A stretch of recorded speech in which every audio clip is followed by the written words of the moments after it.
সময়টারে মূল্যায়ন করেছে। অন্য 11 মাসে কর্মচারী 2 জন, রমাজানে তাকায় দেখো কর্মচারী আরো 5 জন রেডি করা আছে। অন্য 11 মাসে তার দোকান খোলা সকাল 8টা থেকে সন্ধ্যা 8টা, রমাজানে তাকায় দেখো 24টা ঘন্টাই দোকান খোলা রেখেছে। পুরা 11 মাসে যা লাভ হলো তার 3 গুণ লাভ রমাজানে বেশি হওয়ার কারণ একমাত্র জবাব সময়ের মূল্যায়ন। দুনিয়ার লাইনে সময়টারে কাজে লাগাও, 0 থেকে হিরো হয়ে যাবে রে ভাইজান। যারা সময়টারে মূল্যায়ন করেছে তারা স্বর্ণের ইতিহাস হয়ে আছে। সময়টারে যারা অবমূল্যায়ন করলো তাদের জীবনটা খারাপ, ধ্বংসর পথে চলে গেল। সময়টারে মূল্যায়ন করো, সময় বড় দামি একটি সম্পদ। যুবকেরা বলে হুজুর আমরাও তো সময়টারে কাজে লাগাইতেছি, আরামের রাতের ঘুম নষ্ট করে ফেসবুক চালাই। মা আমারে ধমক দেয়, আমি উল্টা মায়েরে ধমক দেই, মা তোমার ঘুম তুমি ঘুমাও, আমার প্রেমের বন্ধনে তুমি আঘাত করো না।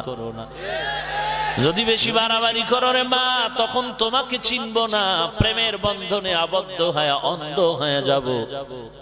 এক পর্যায়ে না জানি মা তোমার গলায় ছুরিটা ঢুকায় দেই। যার জ্বলন্ত প্রমাণ সোনার বাংলায় আছে না নাই? সময়ের কাজে লাগাও, ফেসবুক চালায়। বড় আফসোস, বড় ধিক্কার, আল্লাহ পাকের লানত তোর কপালের উপরে। যুবক তুই জানো না তোর চরিত্র কত খারাপ? এই বেহায়ার মতো হাসিস না।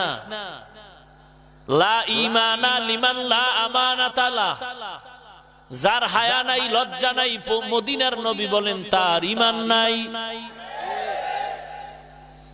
তুই জানো না, তোর মাও জানে না যে তোর চরিত্র কত খারাপ। তুই জানো না তোর ব্রেন কত নষ্ট হতে চলছে। ধাম করে নষ্ট হয় না। আমাদের দেশে কাঠের ঘর করে, কাঠের ঘর 1 বছর 2 বছর পরে দেখা যায় কাঠ ভেঙে যাচ্ছে, ভেতরে পোকায় ধরে ধরে আস্তে আস্তে নিমিষেই শেষ করেছে। এই মোবাইল একটা ওই পোকার মতো, তোরে রাতারাতি নষ্ট করবে না। 1 দিন 2 দিন, 1 মাস 2 মাস 1 বছর পরে দেখবি আল্লাহর দেওয়া কানের পার্সটা 20 বছর তোর তাজা থাকার কথা, কিন্তু তোর 20 বছর 40 বছর 50 বছর পর্যন্ত কানের পার্স নষ্ট হওয়ার কথা না, কিন্তু 25 বছরে কানের পার্স নষ্ট হয়ে গেল। মা কয় বাবা ঘুমাবি না, বলে এখন গোসল করব না। কানের পার্স নষ্ট হয়ে গেছে রে যুবক। কেন কেন জানো? তুই রাতের বেলা হিন্দি গানের তার কানের মধ্যে ঢুকাইয়া বিছানায় পড়ে আছিলি। তোর কানটারে নষ্ট করেছ তুই জানো না। তোর চোখের পাওয়ার দিন দিন নষ্ট হচ্ছে, তোর খবর নাই। তোর হার্ট দুর্বল হয়ে যাচ্ছে, খবর নাই। তোর জন্য তোর মা বরদোয়া করে, তাও তোর খবর নাই। তোর শিক্ষকেরা পর্যন্ত তোর জন্য বরদোয়া করে, তোর খবর নাই। আমরা দেখেছি ভালো ভালো ছাত্র যারা আগের দিনের মুরব্বীরা 9, 8 পর্যন্ত পড়ছে, তুই 13 বার বিএ পাশ করিয়াও তাদের সামনে বিলাই হয়ে আছো। তাদের সেই সময়ের লেখাপড়াটার মূল্যায়ন ছিল ভিন্ন ধারায়।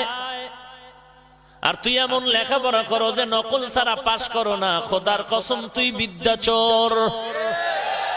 তুই কত বড় নিমক হারাম, কত বড় বেহায়া বেলাজা।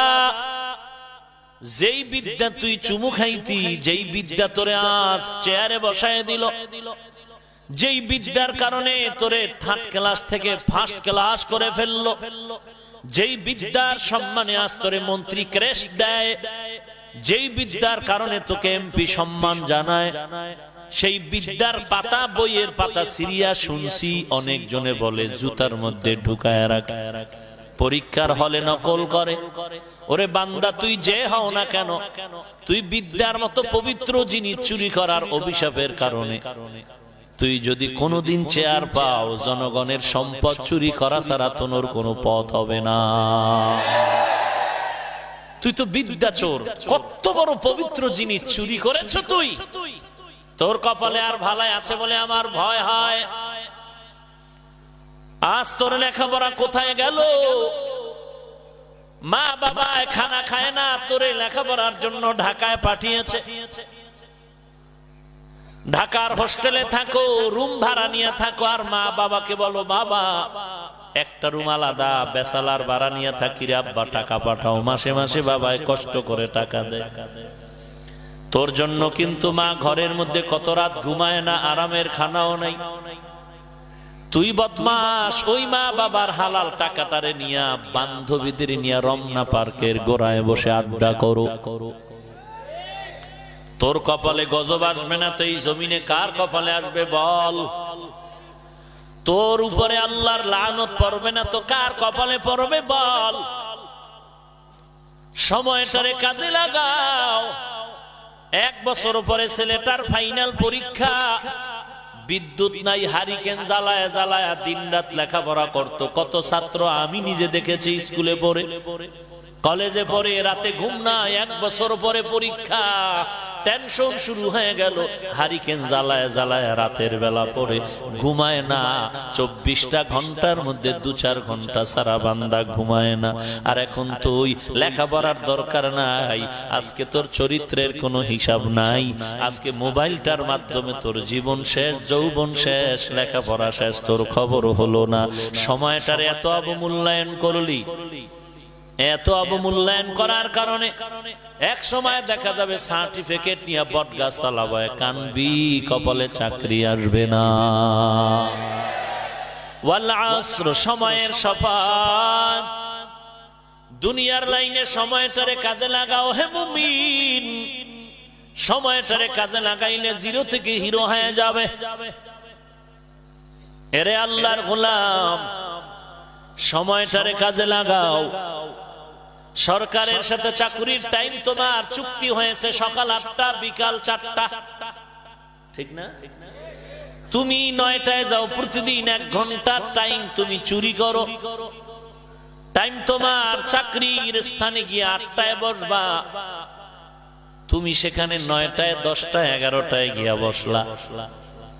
সাইনটা দিয়া তুমি মাস শেষ পুরা টাইমের বেতন নিয়েছো। কসম খোদার টোটাল বেতন তোর হারাম। সরকারের সাথে সময়ের সাথে গাদ্দারি করেছো, ফাঁকি দিয়েছো।